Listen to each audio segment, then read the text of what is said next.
Exactement. La chronique de Sandrine. Salut la team. Aujourd'hui, je vais vous parler d'un truc qu'on a tous vécu au moins une fois. Les critiques dans ton dos. Pas les critiques constructives, hein. Pas le « je dis ça pour toi », non. Je parle du commentaire lâche en douce, entre deux respirations, juste pour être méchant. Le genre de phrase qui pique sans prévenir, comme une écharde dans ton estime personnelle. Alors déjà, bravo. Faut du talent pour critiquer quelqu'un sans même être dans la conversation. La personne n'a pas participé, mais elle a un avis. C'est beau. On dirait TripAdvisor, mais pour humain. Le concept, critiquer, mais surtout se cacher. Parce que soit les gens qui parlent derrière ton dos ne sont pas des ninjas, enfin si, c'est des ninjas du supermarché du coin, ils te jettent la critique à distance, puis ils disparaissent derrière les promos de la semaine. Et ce qui est fascinant, c'est que ces gens-là ont un super pouvoir, ils sont très courageux. Quand tu n'es pas là, tu les mets devant toi, pouf, ils deviennent muets.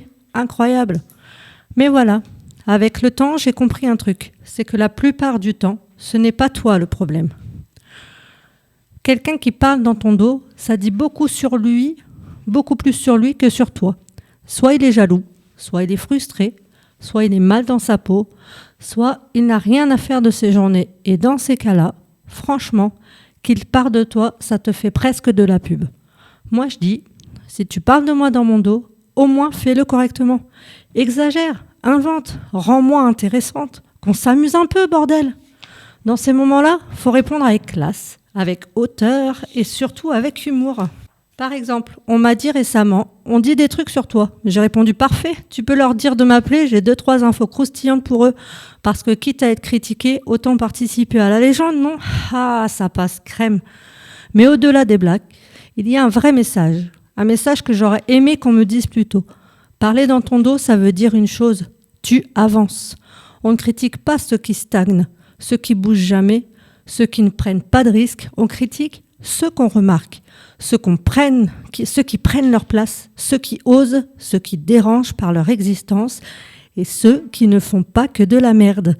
Donc si quelqu'un parle dans ton dos, c'est que tu es devant et ça, c'est pas négatif, c'est une médaille invisible. Alors pour conclure, voilà ce qu'il faut retenir. Les critiques dans ton dos, tu ne peux pas les empêcher. C'est comme les moustiques, dès qu'il fait un peu chaud, ça revient. Et vous savez ce que l'on fait aux moustiques ? En revanche, tu peux faire un truc simple.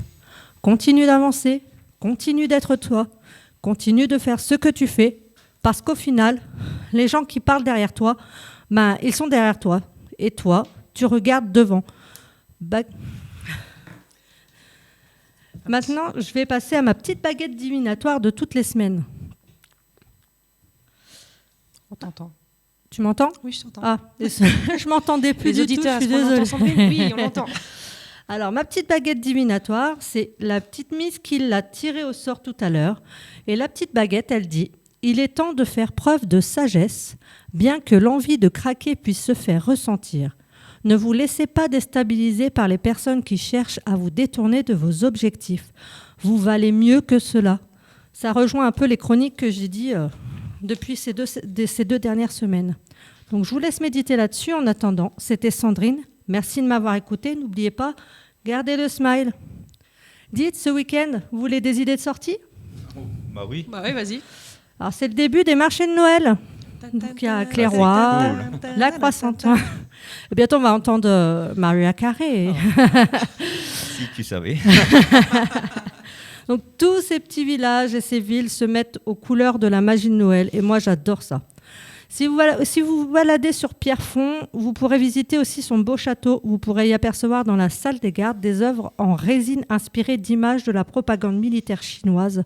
C'est une œuvre de Wang Du qui s'intitule « Défilé ».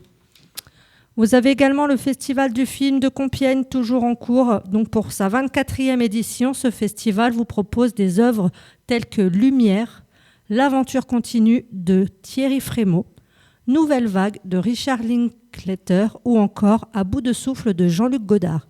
Vous trouverez tout le programme du festival sur le site de la ville de Compiègne.